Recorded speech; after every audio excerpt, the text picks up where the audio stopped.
Getting knocked down on the football field makes you tough. But getting back up makes you tougher. At Goodyear, we call that determination.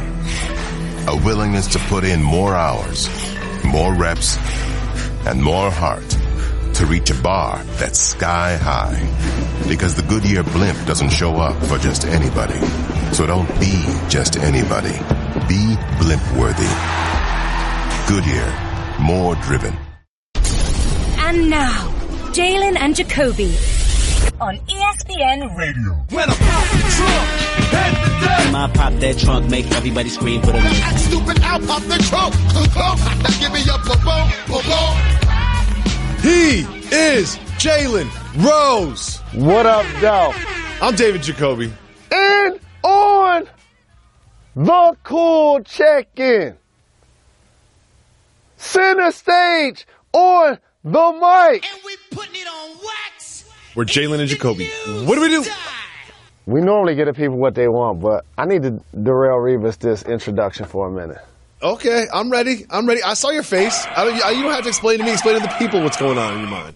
So for those that have been with us almost 8 years, we meticulously planned this project. I know we joke about not working hard. But we do. Not preparing, not really caring about our content, not caring about our background, not caring Opposite is true. about what's said on our show. But one of the things that we took extreme pride in is the introduction. Okay. Now, my heart is a little bit broken because the introduction was changed and I wasn't consulted, number one. Number two. Well, wait, we stop right there. Hit the brakes, Reg. Hit the brakes. We talked about it on wax. Like, not only were you not consulted, we discussed it on the show. So to act like this is news to you is insane. But continue, please, Mr. Rose. Okay, I took time and energy out of my life a handful of years ago to come up with multiple references that talk about popping the trunk. Oh, you did that. So you're saying you did that. Okay. I'm saying I'm saying the great thing about being a team and a collective, whether the Power Fathers involved, whether production, professional Jacoby's involved, or analyst Jacoby's involved, is that when we leave the room, it's a we thing. Shout to Harlan, who's not feeling his best today.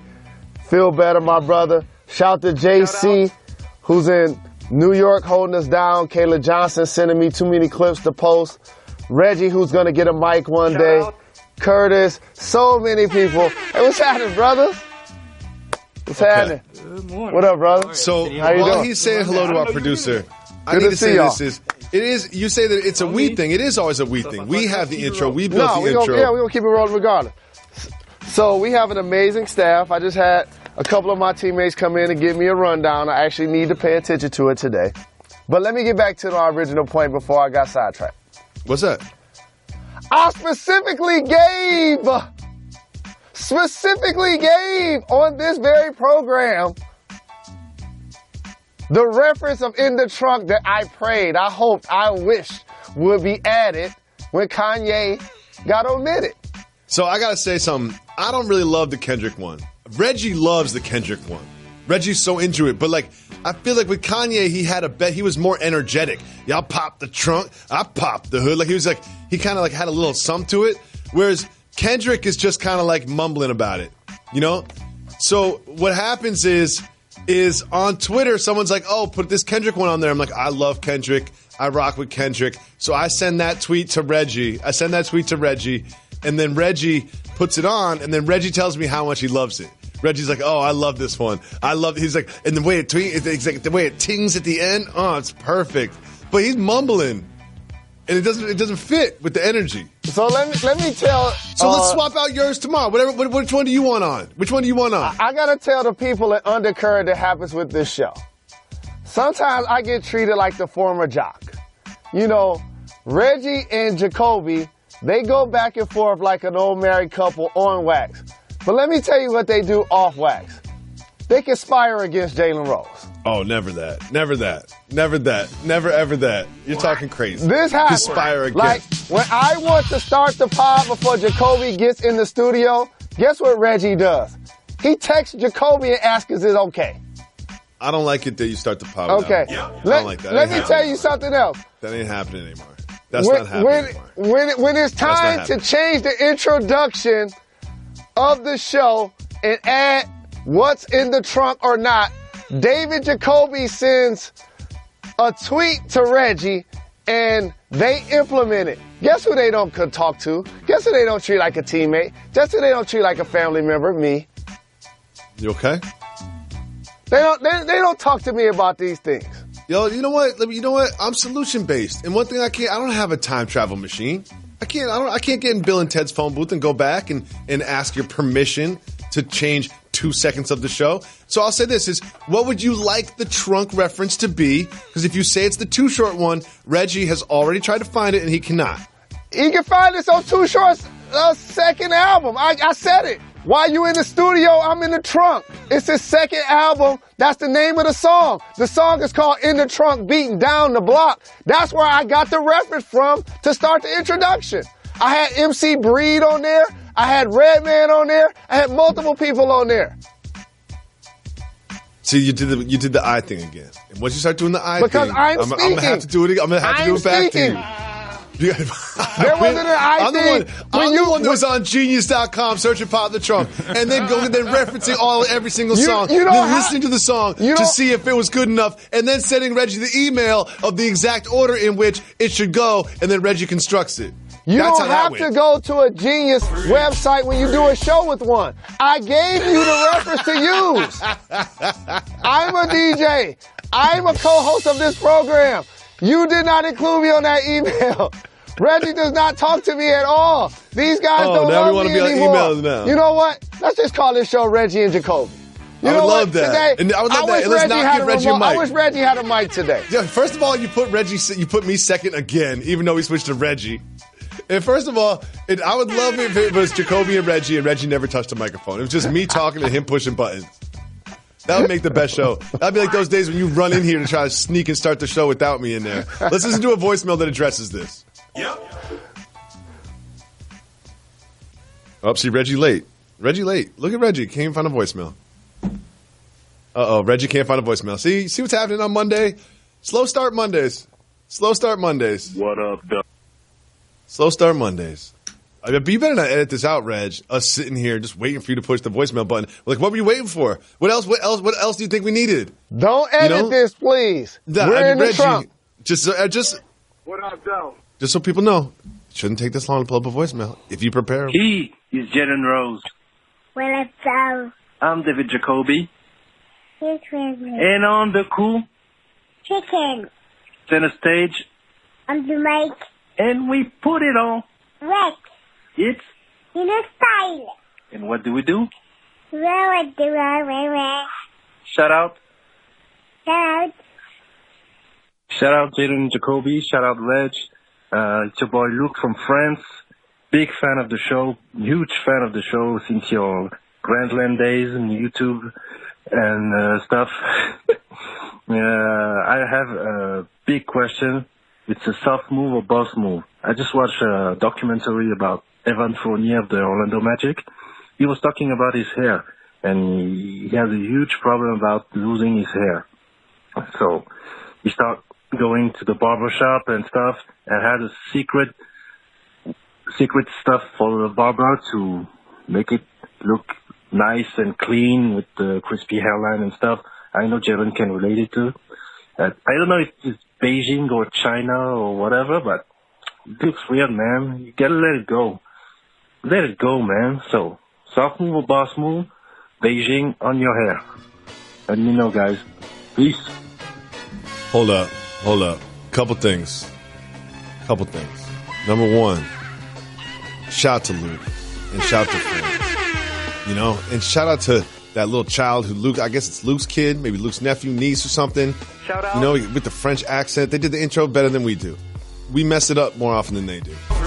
Also, I just want to recognize that Reggie said he had a voicemail about when we do the show together, and he just scrambled during that time that he was trying to find a voicemail, and he just played whatever voicemail he could find.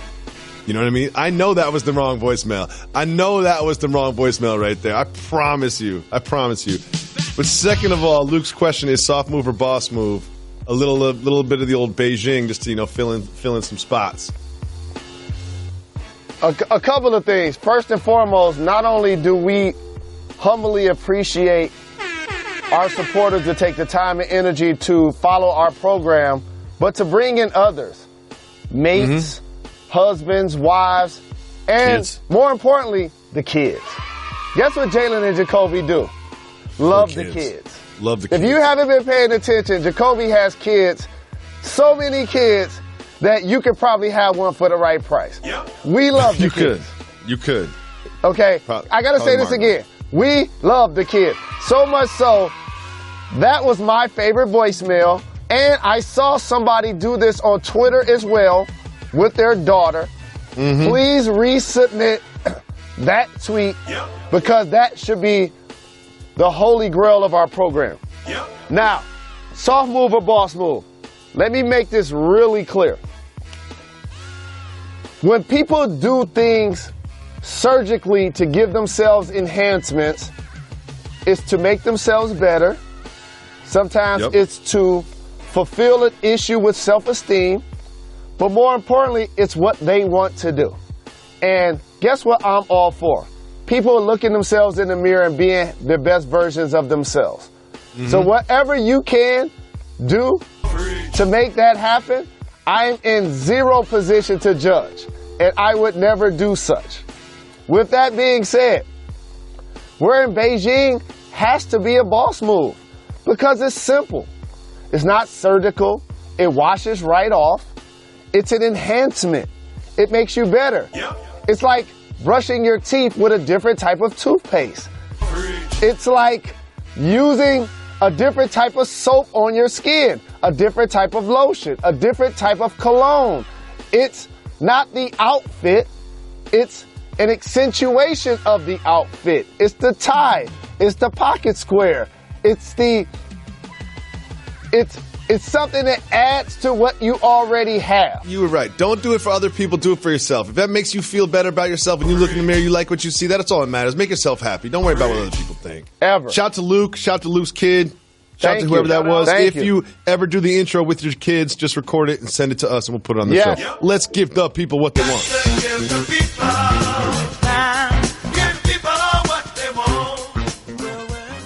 We always say we give the people what they want on this show.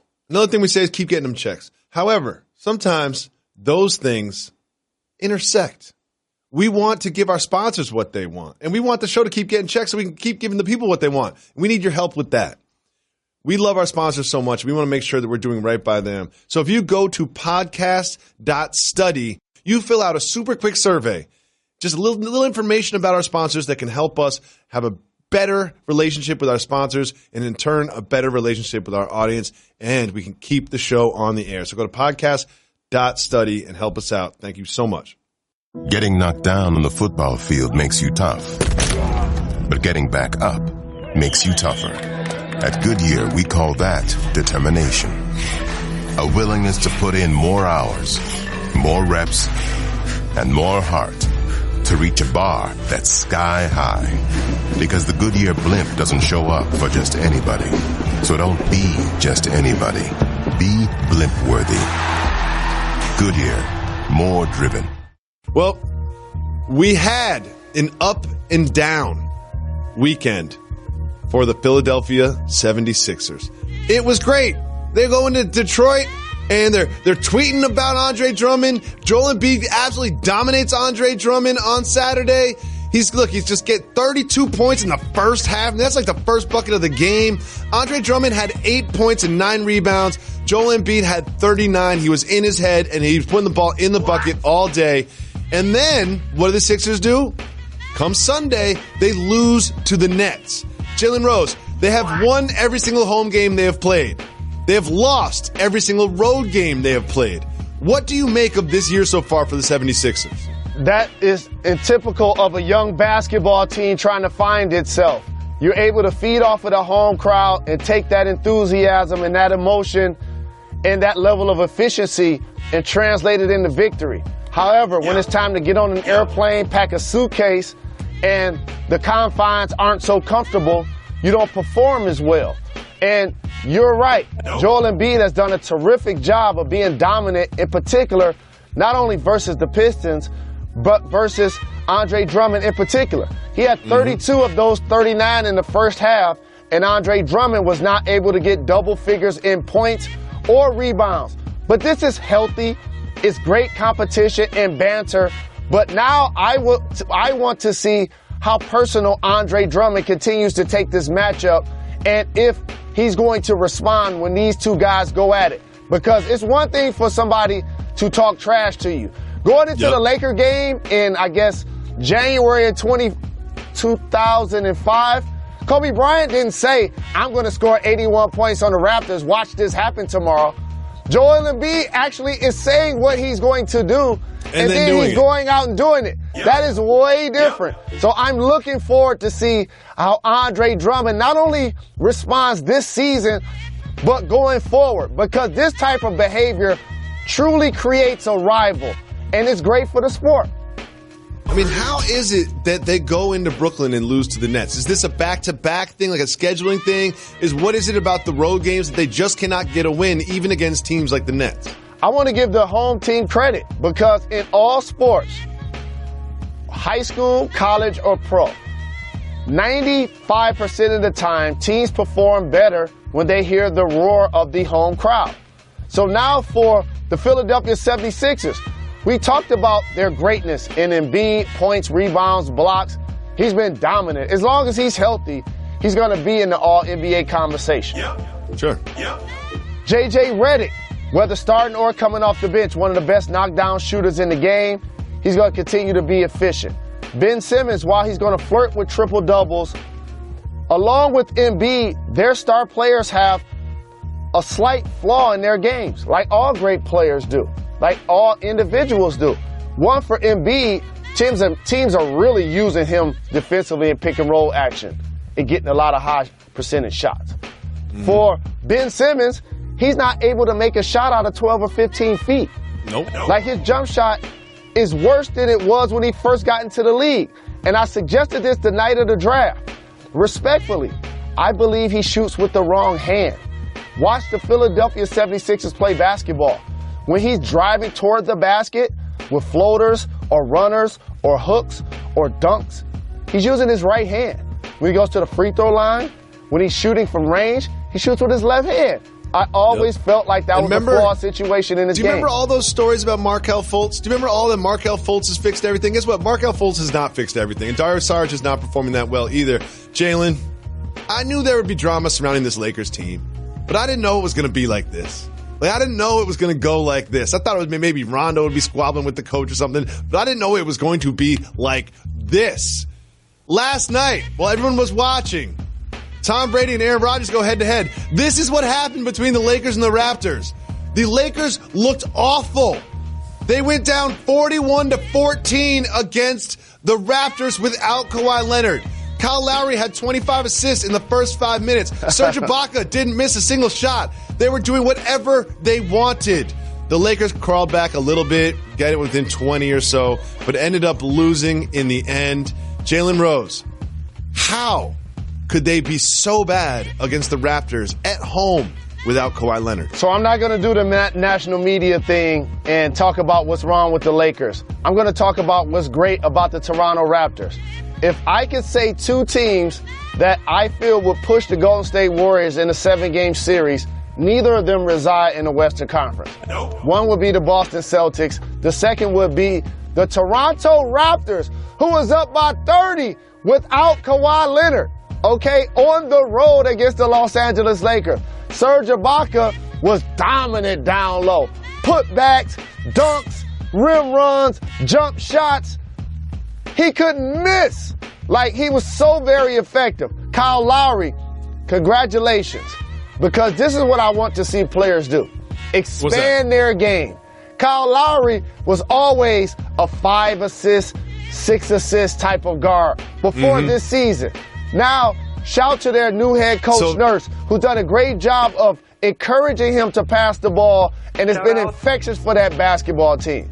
Jalen, I watched this train wreck of a game, especially the first half, and while all those things you said are true, everything about the Raptors is true, what really stood out to me is the awful defense that the Lakers were playing. Like, people were just, when you mentioned Serge Ibaka rim runs, Serge Ibaka was getting rim runs. He would just run past his guy, no one would help, and he would catch the ball and dunk. He did it like 4 times in the first half.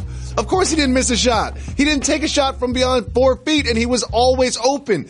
There's a real problem on defense. Like, it used to be like, oh, they don't have a rim protector, they don't have a big, the interior defense is bad. It's the exterior defense now, too. Open threes for Danny Green, open shots for Kyle Lowry. Kyle Lowry's kind of doing whatever he wanted. To me, the takeaway from this game was how bad the Lakers' defense is. Is that the same for you?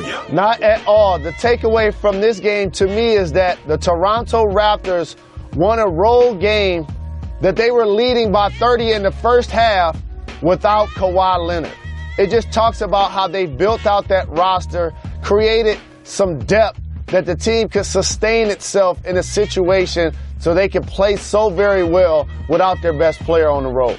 So here's why there's so much drama around the Lakers. Let's just go through their weekend. On Friday, Dave McMany-Men, many, he had a report that Magic Johnson had a pretty stern discussion with Luke Walton about their slow start. And then on Saturday, they go out and beat the Blazers, a good Blazers team.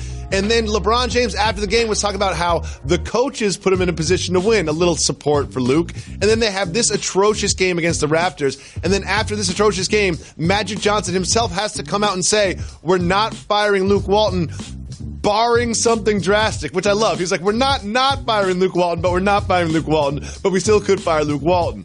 Jalen Rose, if you were Luke Walton, how comfortable would you feel about your position as head coach of the Lakers? I clearly don't speak for Jeannie Buss, Magic Johnson, or Rob Pelinka, but what this tells me is this will be the only season that Luke Walton coaches LeBron James. Oh, wait, say that again, please, sir. I want to make sure that This will everybody be the hears only season Luke Walton coaches LeBron James with the Los Angeles Lakers. And the one thing you left off of that introduction is Magic said that he's going to coach the remaining of the year unless things go bad, but he don't expect things to go bad, which means if things do go bad, he's going to be out earlier than you anticipate.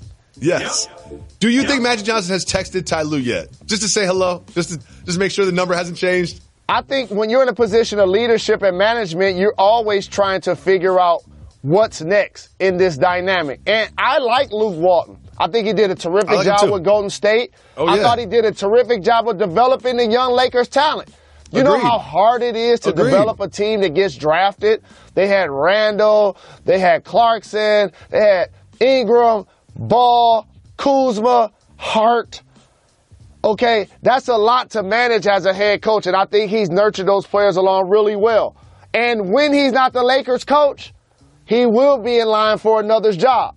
But this situation, once Magic goes public, and we know that the team won't meet championship level expectations, that lends me to believe this will be his only season if he lasts coaching LeBron James in LA.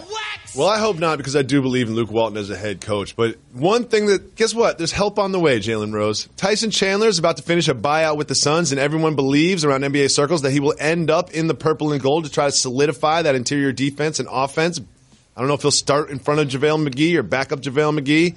But Jalen Rose, what does Tyson Chandler bring, and how does he help? As a player that's been bought out before and joined another team in December, I understand the dynamics of this rule and why it's in place. However, for competitive balance, I really believe that the league is going to have to do something about this.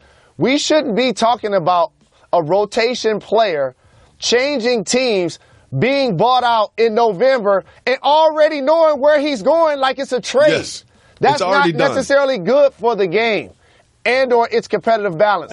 We joked on this program about Tyson Chandler and Trevor Ariza being bought out once the season didn't go well for the Suns. Now it's actually happening in front of our eyes. Now, I played with Tyson. That's like a little brother to me. He's from California. He's going to help the Lakers where I said they were weak. You can't fix their shooting problems with this move. However, a rim runner, somebody that's going to defend, somebody that's going to rebound, and somebody just going to give you height when JaVale McGee isn't in the game is going to be really beneficial to the Lakers, and it will solve a lot of their weaknesses. Not great news for your man Zubac and Mo Wagner out there in Los Angeles. But it will be an upgrade. It's a shame what happened to Zubac. Shame what happened to Zubac. Finally, we know what this Laker team really needs. And I've been asking all season long one simple question that no one can give me a legitimate answer for, and there's a lot of conspiracy theories out there. Where is LeVar Ball in all of this? Like, he was so vocal last year. He had his own press conferences after every Laker game in the Staples Center last year. All of a sudden, LeBron James joins the team. LeVar Ball completely disappears. Well, guess what? LeVar Ball is back. And amongst all of this news about Luke Walton and the conversation with Magic Johnson and this and that, LeVar Ball told Sky Sports that it's easy to coach the Lakers, and he can coach the Lakers with his eyes closed. All they have to do is play Lonzo Ball and play LeBron James and just rotate players around that. I love his strategy. He's like, you just need my son and LeBron James, and everything else will figure itself out. Are you excited for the return of a very vocal LeVar Ball? He never disappeared. I always said national media as well as corporate entities silenced LeVar because he was outspoken. This is insane. You think there's a conspiracy theory against that there was some sort of Illuminati meeting where they were like, we need to silence LeVar Ball? He was a brash, outspoken individual, and his son played on the big stage. And to a lot of people, he had the nerve to try to start his own company. Like, who is he to be outspoken and try to start his own company? So they went from sticking microphones in his face every day to be clickbait to basically ignoring him like he doesn't exist. He's continued to talk. It's just that we haven't covered it. I'm so glad that he's back. I'm so glad that he's back saying crazy things. It just makes me happy. I can't believe I'll ever say this, but I actually missed LeVar Ball. So what happened was my production staff, our production staff, is always making fun of me because I'm trying to pitch stories that are old. But you know what? Sometimes those old stories I want to talk about, like this one from July.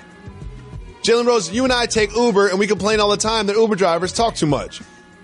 There's this thing that Lyft is considering. One of their executives, a gentleman by the name of Taggart Mathiasen or something like that, he said that they're going to try to develop a Zen mode where you put it in before you get picked up, and then the driver does not speak to you.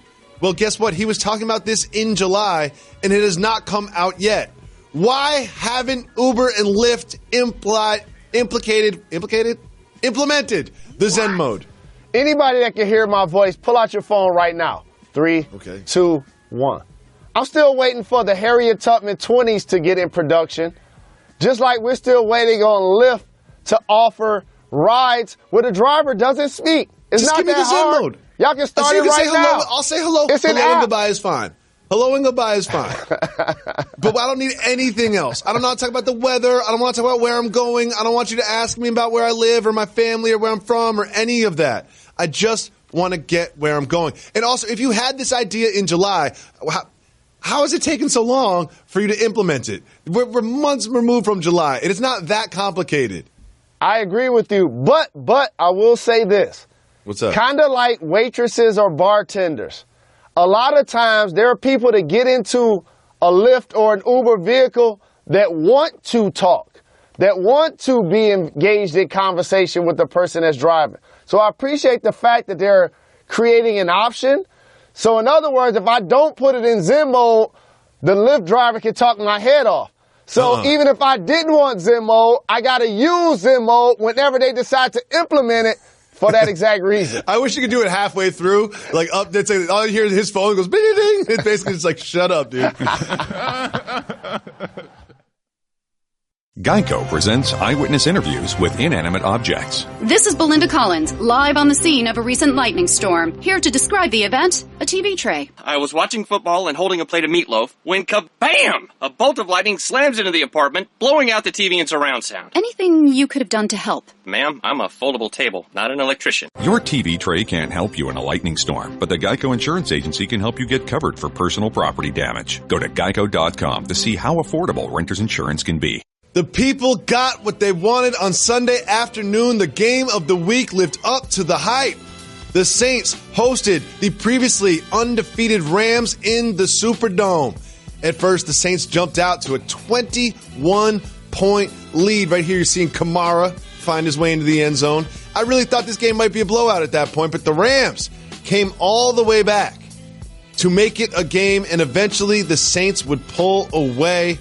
Jalen Rose, what did you see in this big game? How this matchup embodies what the National Football League wants to resemble each and every Sunday.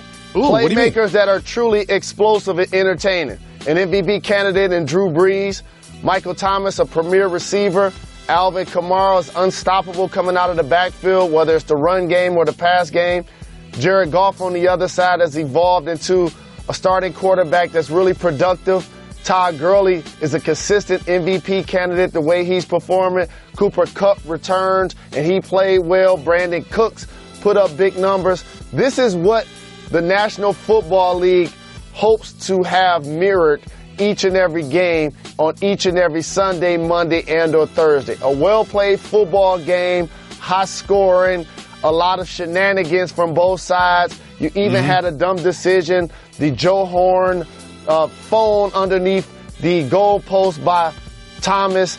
The Rams didn't give up when they got behind. So these are the two teams that have separated themselves as the best in the NFC, but they hear footsteps, trust me, in the Falcons, and Carolina Panthers, and the Minnesota Vikings. Of course. I mean, let's talk about this for a second, because this is where they're currently up by 9 points. And then what this did is this gave the Rams, actually after a decent run back, a really good field position. This was dumb. I know exactly what it is. Like, you can tell me all the time, oh, it's because of Joe Horn and it's an homage to him. But that was just a really, really, really bad decision. It's also not like one of those personal fouls where you push somebody because you get emotional, you get upset, you make a bad decision. This was pre-planned at that point in the game to use a prop, knowing you're going to get 15 yards. You seem to be celebrating this a little bit, Jalen. No, I appreciate the game. As an emotional athlete, as a trash-talking athlete, as someone that would celebrate on occasion if I had the opportunity, I was never one to premeditate it. And the other thing is, it comes off a little bit corny because you have to put a phone under both goalposts. Okay? So think about it like that. You don't know when and if you're going to score, so you're going to take the time and energy to put a phone under both goalposts. Again, I understand that when you score, you should celebrate as we have never been there before. However, Joe Horn did do this. It's great to pay homage to the OG. But I just thought when you have to put two phones underneath two different goalposts for one football game, it comes off a little bit cheesy because it's so premeditated. So you mentioned all those superstars and all the skill players and all those marketable athletes, but I do have to say the unsung heroes of this game to me were the offensive line of the New Orleans Saints. Like, if you think about the pass rush that the Rams have, I didn't see Aaron Donald causing chaos like he normally does. I didn't see Ndamukong Suh all night long. Like, the offensive line of the Saints did a really good job. Their defense can be up and down, but they're certainly coming together as the season goes on. And do you think that the Saints last night proved themselves to be the best team in the NFC? I think you have to give them that nod today because they beat the previous team in the Rams, and also they found ways to selectively pick on Marcus Peters. Words that I have never said since he's been in the NFL as a Pro Bowl corner. They were out to leave. You mentioned that Donald wasn't dominant and Ndamukong Suh wasn't able to get up the field toward the quarterback. So when you give Drew Brees a clean pocket, he's going to pick you apart for 4 touchdowns, and that's what took place. Well, in another big game, the night game between what was billed as a matchup between Tom Brady and Aaron Rodgers, kind of lived up to the hype. It was super close. It was tied throughout. Both players were making big plays, skilled positions everywhere, kind of like the previous game we talked about. And then we have this, obviously, James White getting in. They went back and forth. It was tied late. The Patriots pulled away to win the game. Now, obviously, all of this going in was about who's the GOAT, who's the better quarterback. What did you learn from that matchup in this game? Well, that conversation is forced because Aaron Rodgers has amazing talent, has been so very productive, an MVP-level player, a Super Bowl winning quarterback. But his accomplishments pale in comparison to Tom Brady. It's just factual. So I understand that people want to compare those two and try to acknowledge who's the best in the game. That still has to be Tom Brady, no argument. And you got to look at the weapons that they're able to deploy. They were playing without Sony Michel. They were playing without Gronk. And all of a sudden, I look in the backfield, Cordell Patterson is running the football. And running for 8 yards a carry. It was crazy. Julian Edelman is throwing big-time passes when they need it. Yeah. You know, how about Gordon? He finally had 100 yards receiving in the game. So the way they're able to deploy their weapons and seemingly get the most out of the least is truly impressive. Something that we always say about the Packers. Remember, I said amazing things about Aaron Rodgers. We all know, from Hail Marys to being able to scramble to being able to beat you from the pocket, like, his talent is phenomenal. But we always continue to down his supporting cast. And Valdez-Scantling played really well. He had over 100 yards. Okay, Graham caught a touchdown. Adams caught a touchdown. Adams has been good all year. And so, like, you have to give the Patriots credit as opposed to talk about what the Packers don't have in that matchup. Now, very quickly, Jalen Rose, I'm going to put you on the spot. I want you to rank these teams in the AFC. The Chiefs, the Steelers, the Patriots, the Chargers. I'm going to go Chiefs, Chargers, Pats, Steelers.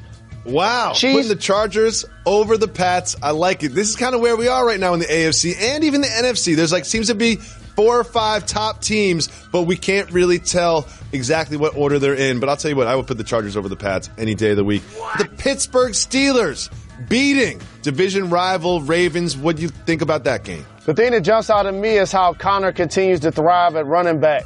Not only running the football, but also catching it out of the backfield and getting toward the end zone. Antonio Brown, I know that sometimes it comes out for public consumption, his discord with Big Ben. But I'm pretty sure behind closed doors he thanks his lucky stars because Big Ben is as accurate as it gets, and he continues to put that team in positions to be successful. The Ravens have always been an overachieving, well-coached team that I felt like got more out of less. After a hot start, the Ravens are 1-4 in their last 5. Moving on, quick question, Jalen Rose. Where my homies? Where they at? Where they at? Where my homies? Up to no good. The Chiefs beat the Browns in a game that was a little bit closer than you would expect it to be, but, you know, they could have easily just been looking past the Browns in this one. Again, Kareem Hunt, just touchdown after touchdown after touchdown. Kareem Hunt, Andy Reid said he was the best back in the game after this one. Could he be right? Well, Todd Gurley, the best back in the game. But I understand where he's coming from with this. And I must stress how much I love, how infatuated I am by the 3-down running back. Oh, it's so very refreshing to see Hunt. I love Kareem Hunt. And then obviously Kelsey getting up the field, making big plays as well. Mahomes is setting the league on fire. Moving on to 2 teams. They're just sort of right on the cusp of contention. The Chargers and the Seahawks. It came down to a very last-second play. The Chargers snuck out with the win. Rivers does what Rivers does, plays well. The Chargers seem to always trick us into thinking that they're contenders and then fall apart at the end of the season. Is this year going to be any different for the fans in San Diego? Oh, sorry, I mean Los Angeles. This year is going to be different because they have a fab rookie safety in James. They're going to get Joey Bosa back. Their defense is stout. They can rush the quarterback. They can stop the run. They're going to continue to improve. Phillip Rivers is a model of consistency. Not only you can rely on him each Sunday, but you can rely on him to get up numbers and touchdown passes. Gordon is another 3-down back. Keenan Allen gets up the field. Yes, the Chargers are legitimate. Jalen Rose, I really believe in the Carolina Panthers. I really do believe in the Carolina Panthers. They didn't just beat the Bucs. They really beat the Bucs. I think the Carolina Panthers are going to prove by the end of this season part of the class of the NFC. What did you see in their game against the Bucs? I got 3 words. Cam. Oh, Cam. He's back. And what ends up happening is, of course, you're going to enjoy the flavor of the moment. But we forget how Cam Newton, in a lot of ways, helped revolutionize the quarterback position for somebody that can play from the pocket and can also just run a jet sweep to try to get a touchdown. Now, all of a sudden, he's become more accurate. McCaffrey is not only running, but catching out of the backfield. And I have to say one other thing about this game. Don't call my nephew Fun. If you want to call Devin Funchess a nickname, call him Funch. Fun doesn't work for you? Not going to be able to do it. You can feel free to call me Fun if you would like. Not going to be able to do it. Moving on, the Falcons beat up on the Redskins. The Redskins who are the class of the NFC East, whatever that means. But the Falcons made pretty much light work out of the Redskins. What do you think about the Falcons' performance? The Falcons have weapons. I keep saying this for anybody that will listen. And now all of a sudden, they had the nerve, and I say that sarcastically, to finally get Julio Jones a touchdown. And Odell Beckham predicted it. He straight up predicted it, too, with these tweets. Well, actually, if you were watching the game, he didn't actually predict it because when he said it, it didn't occur, but eventually he did score. Oh, come on. But with he was that close. being said, shout to Tevin Campbell. Okay? He's a player that when Freeman's out of the lineup or in the lineup, he still finds ways to be effective, catching upfield, running out of the backfield. The Atlanta Falcons, led by Matt Ryan, continue to make strides as it relates to being one of the better teams in the NFC. Tevin Coleman, you obviously mean. And moving on to this game. Tevin Coleman. I was thinking about Tevin Campbell, the singer, huh? I liked it, though.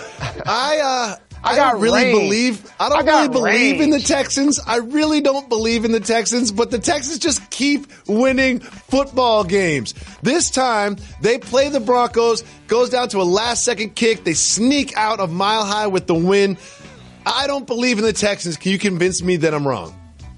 I'll convince you to be wrong because Deshaun Watson is really good at playing football. Okay? And he's only going to improve. Okay, you add Demaryius Thomas to go with Hopkins, Miller's in the backfield, and a stout defense that's going to continue to get timely stops when need.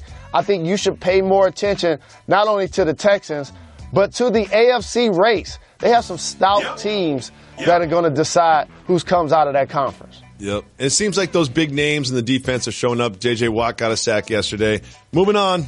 Oh, Jalen. It's time. It's time to talk about the Vikings and the Lions. It's time to talk about the pitch, the pitch play from Matt Stafford. It's time to talk about Matt Stafford getting sacked over and over and over again. I think Matt Stafford, when he gets sacked 35 times, 40 times, it just seemed like every time he dropped back, I felt bad for you. Every time he dropped back, I just felt bad for you, Jalen. I didn't even text you about this game. What happened to your Lions? Well, let me tell you what happened to Minnesota. They got Griffin back. And once he came back to solidify that defensive line, I think it gave the stability to the rest of their team that they can play their normal roles and be successful because those guys up front can get to the quarterback. And it was a level of disdain watching this game, but I've told anybody who would listen, and that's coming from a Lions fan. I know the Bears added Khalil Mack, who's injured. I know that the Packers have Aaron Rodgers.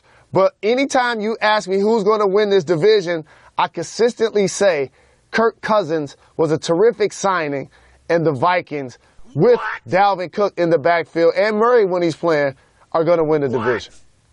The Dolphins and the Jets played a football game. It was not an interesting football game in any way, shape, or form. Is this more about the Dolphins being pretty good or the Jets and Darnold just being awful? It's more about this. What's your expert analysis on this game, Mr. Rose? So, here's the thing. When you put a rookie quarterback in the game to start his first year, there's going to be stumbling blocks. And we're seeing that from Sam Darnold, who has 4 interceptions. The Dolphins, who got off to a good start, started to be pedestrian the last few weeks. It was an ugly, low-scoring game. It was one of those things that, of all of the matchups on Sunday, this is the one that nobody really cared about. They said, remember the news about the field? They're like, the field might not be good. Like, the field might not be up to par. Maybe we shouldn't play this game. Like, they're like, maybe we shouldn't even play this game. Blaming on the field. Finally, the Bears beat up on the Bills. The Bills barely scored a point in this one. It was like, I kept looking up and they had 0 in the third quarter. I'm just baffled that LaShawn McCoy has not scored a touchdown this entire season. The Bills have 4 touchdowns the entire season. Peterman's throwing more picks. It's such a mess in Buffalo. I can't believe they made the playoffs last year. I know that they brought in Allen. But if you look back at the last, say, 10 to 15 games, I think the Buffalo Bills have exhibited the worst quarterback play in the history of the NFL. It's seriously awful. Hey, college football fans, Kirk Herbstreit here. Whether you're home gating or tailgating this season, score big on Game Day Eats with Eckridge Smoked Sausage. And now you can enter the 2019 Road to the National Championship sweepstakes. You can join me at the College Football Playoff National Championship in Santa Clara, California for a chance to throw to win $1 million. To enter and learn more, visit EckridgeFootball.com. No purchase necessary, void where prohibited. Sweepstakes ends 12/2018. Contest rules online. Jalen Rose, the Cleveland Cavaliers have been completely decimated since LeBron James left. You've got Kevin Love is now injured. J.R. Smith wants a trade. Kyle Korver wants a trade. And now there is this information from Joe Barton of The Athletic. Shout out. He reported, quote, "It's becoming increasingly clear that when you hear a Cavs veteran talk about younger players not knowing their role or knowing how to win or what to do on the court, they mean Sexton. Throughout the organization, the line on Sexton is that he does not know, quote, know how to play," end quote. What? Jalen Rose, what does this leak? What does this tell you about what's going on in Cleveland? This is a classic example of an imperfect storm. This is not fair to Colin Sexton in any way, shape, or form. You have a collection of veterans who filled roles admirably alongside LeBron James to help lead this team to 4 straight NBA finals and 1 NBA championship. Now you strip that team down, you lose LeBron James, you get no compensation in return. You lose Kyrie Irving, and you really get no compensation in return. Though I like Clarkson and Nance, they're really good players, but they're not all-star level players. Now you lose Kevin Love because he's out due to injury. So now you look deeper into the box score, what takes place? J.R. Smith, Tristan Thompson, Kyle Korver, all of these guys are on big contracts. But yet, they're not able to consistently perform on a nightly basis and help lead the team to victory. So there's going to be that push and pull of should Ty Lue, who got fired for this reason, play the vets or play the rookies? Now, in the veterans case, of course, when you've seen the level of success I just described and you making the kind of bread that they making and you already got a chip, you want to be somewhere where they winning. So, of course, JR wants to get traded. Of course everybody wants to get traded. No doubt about it. And it's all Colin Sexton's fault. I love it. We know this is J.R. Smith who's saying this. Tristan Thompson's not concerned about the point guard play. Kyle Korver is not concerned about this. This is J.R. Smith who's like, yo, Joe, that dude does not know how to play, and I should be playing instead of him. We know it's J.R. Smith, and I'm fascinated by this Cleveland thing. It's curious to see who they trade, how they trade them, who even wants these players on their team, who can afford these contracts, what happens with Drew. They still haven't figured out the Drew situation. It is such a mess in Cleveland. It just shows you how much LeBron can hold everything together. Moving on to a team that's actually playing good basketball, the Bucks. Sure, the Bucks have one loss. They lost to the Celtics last Thursday, but they've dominated since. They beat up on the Kings, and Giannis had a couple of great highlight dunks. He turned he's blocking shots like this now. He turned this thing. I think this is the play right here. Like, what is that? Like, it was like a hook shot, circle, dunk thing. Giannis has been on fire. The Bucks are excellent. Are you ready to concede that they are one of the 2 best players in the best teams in the Eastern Conference? No. I'm not ready to concede that because that remains to be the Boston Celtics and the Toronto Raptors. But I will say that the Milwaukee Bucks under Coach Bud have been really impressive. And I talked about this earlier in the year. That was a sneaky signing to have a coach that led the Atlanta Hawks a couple of years ago to 60 wins and had 4 All-Stars. Now you bring him to Milwaukee where they have a franchise-changing, generation-altering player in Antetokounmpo who can put up gaudy numbers like we're seeing, points, rebound, and assists. And also, I like his demeanor. If you notice, whether he makes or misses a shot, whether he's on offense or defense, there's no silliness about him. There's no immaturity about him. There's no lack of discipline with him. He continues to compete on each play. And I love that about his character, and that is what continues to drive this basketball team.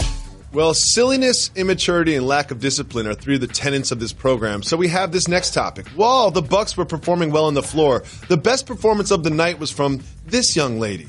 This young lady holding a baby was asked to name as many cheeses as she possibly could in 30 seconds. She banged out 27 cheeses in 30 seconds. Jalen Rose, I know you don't prepare for the show, so you know exactly where we're going now.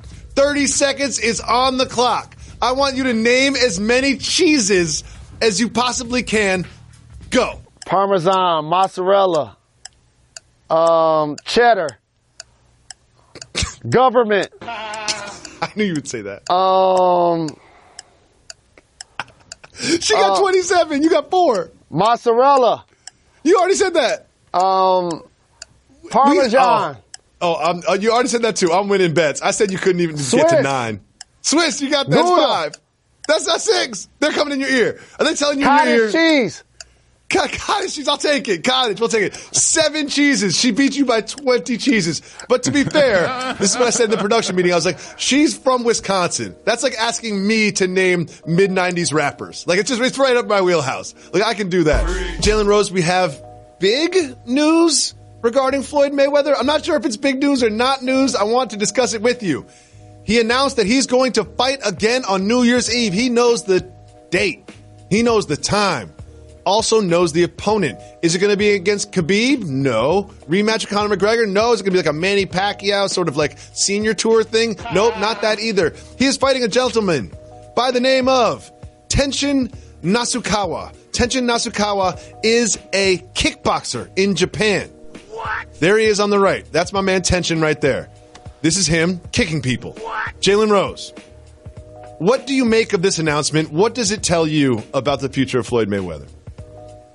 4 words. Keep getting them checks. That's really what's taking place right here. And I ain't mad at my fellow Michigander at all because he realizes that, wait a minute, people actually will pay to watch me fight against anyone. They'll pay to watch me box against people that aren't boxers. No like this doubt is about it. This is the new stage of his career. Like, no doubt do you about want to it. box me? Sure. Have you ever boxed before? No. Perfect. It's like I'm going to go into an arms race, but I'm going to take away the rifle from my opponent, and I'm going to shoot all cannons and bazookas. Of course, he's going to continue to fight. Well, they haven't announced the rule structure for this, which I find really interesting. But the thing is, I'm pretty sure Floyd wouldn't sign up for this fight unless he had a guarantee there was going to be a boxing match. Is there any chance this is anything but a straight-up boxing match? I'll tell you the rules right now.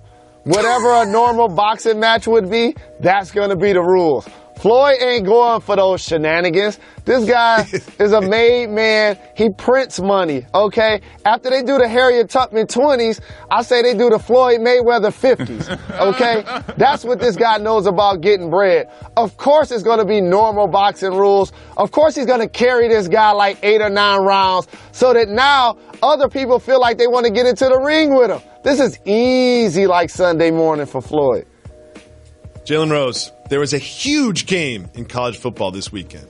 Of course, I'm not discussing Alabama, LSU, and Baton Rouge. I'm discussing the Michigan Wolverines. They played Penn State, right? I thought I saw the score, but I'm starting to think, Jalen Rose, that the Michigan Wolverines are a legitimate playoff team, and they're going to beat Ohio State. They're going to win the Big Ten. They're going to go to the playoffs. We're going to have to go on the road. What do you think about the dominance from the Wolverines this weekend? All I want to ask you is, did you book your plane ticket? Did you get your hotel room yet? I haven't yet. That's all I want to hear from you. Though. Because you already know, I ain't trying to do All-Star Weekend. I ain't trying to do Super Bowl Sunday because I have Countdown. But if the Michigan Wolverines play in the national championship game, I will be there. Oh, wait. What about the 1-4 matchup with Alabama? You're not going to travel out for that one? It depends on what day of the week it is. They're going up against Alabama in the semifinals. You're not going to travel out for that one? I know I'm not traveling for that one. I'm not flying to go see Michigan lose. Well, let me tell you to be 100. Let me tell you this to be 100. Shout out to my brother Chris Webber. It was good to see him back on campus. I was happy to see the ovation that he got. Mm-hmm. I was happy to see him back where he's adored and he's loved and embraced. Shout out to Jim Harbaugh for turning around the Michigan program. He's had so many naysayers about what he is not able to do as a head football coach.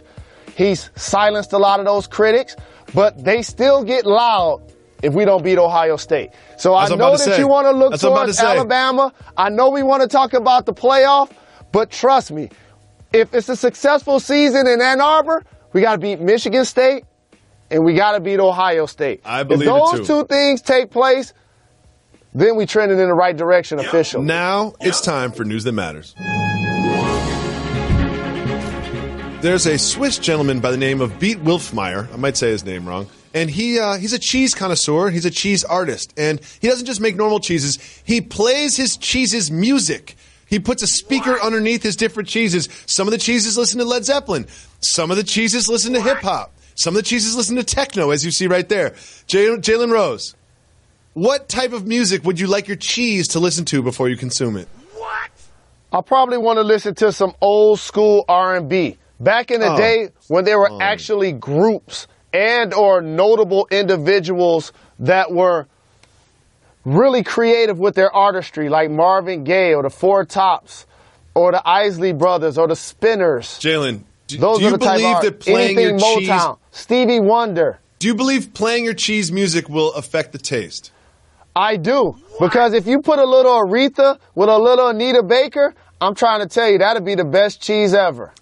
I'm going to start playing Lobster's music before you eat them. And that's another cheese, Swiss cheese. All right, Reggie, please don't take 17 minutes this time and play us another voice. Hey, Jalen and Jacoby. This is Brian from Orange County. First off, got to give a shout-out to the staff and especially the all-great Reg. Shout-out. Hey, I heard you guys debating about Monster Jam, whether it be cultural or regional, so I took my son to Monster Jam in Glendale, Arizona. Shout-out to SeatGeek. Got a good price on it.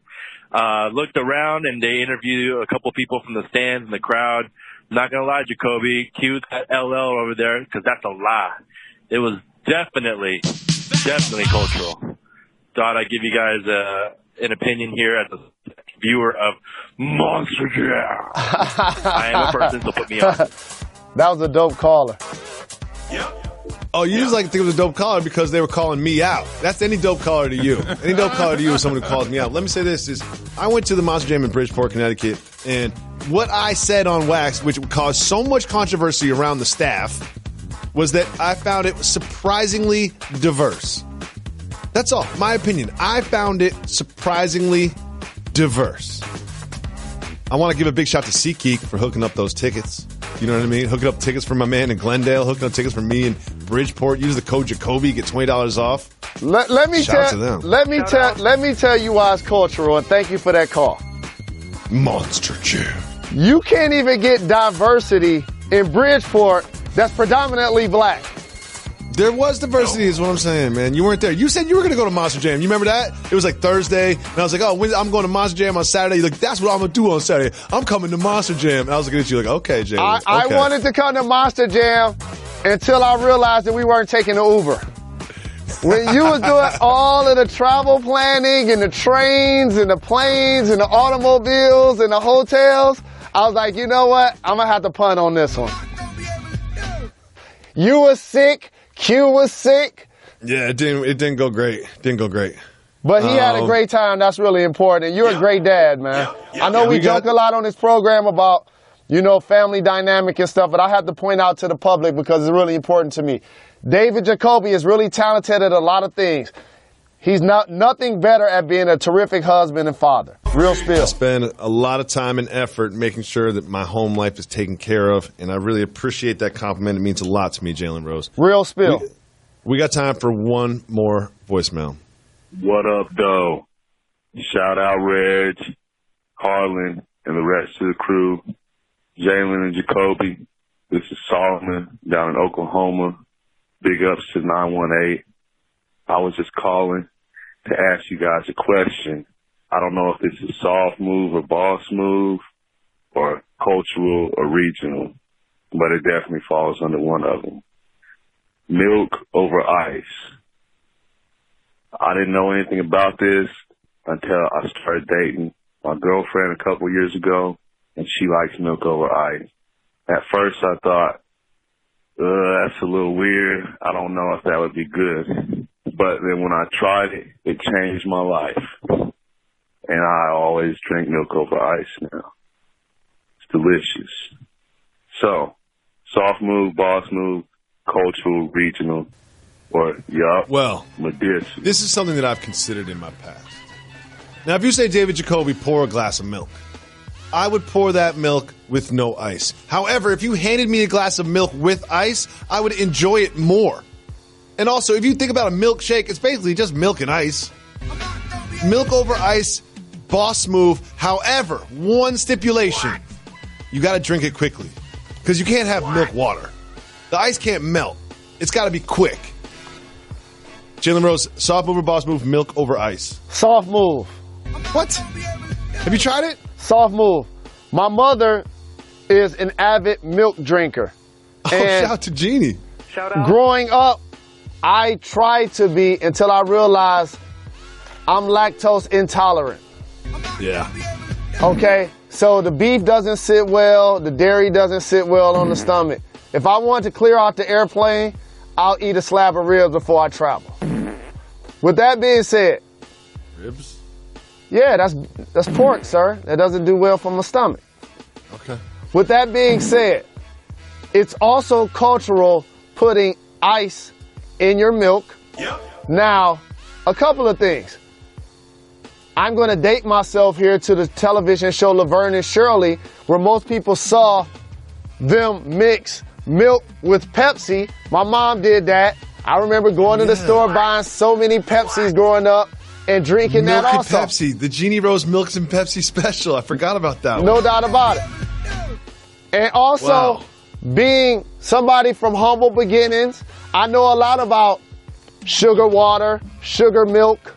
Drank a lot of that growing up. You got to make the things in the fridge a delicacy when you're staring at them all day. I like sugar milk. I've never tried sugar milk before. But cultural or regional, having milk with dinner. Cultural. I don't know what culture does that, but I've been to a couple friends' houses where it's tradition. Just what do we have for dinner? We have milk with dinner, which is insane. So let me answer your question for you. Let's do some analytics. Let's do some advanced statistics. Let's go deeper into the numbers. Okay? Let's do it. Let's do it. How many of those families are you talking about? 2. Okay. What do those families look like? Me. Okay. Cultural. Probably cultural. Yep. I want to thank Solomon. I want to thank my Monster Jam homie. Monster Jam! I want to thank Reggie for taking 15 minutes to pull up the wrong voicemail from Luke. We'll be back tomorrow. YKRS. Done. We're not done. We're not done. Got to give the people time. Give people what they want. They my little guys. I love them. Speaking of the Hobbits, let's talk about LeBron James for a second. From our whiskey to our music. In New Orleans, every note matters. That's why every sip of Southern Comfort dances to the same vibe as our birthplace. It can be strong and smooth all at once. And no matter what, it's always authentic. So go ahead, take a big sip. Southern Comfort, the spirit of New Orleans. Discover more at southerncomfort.com.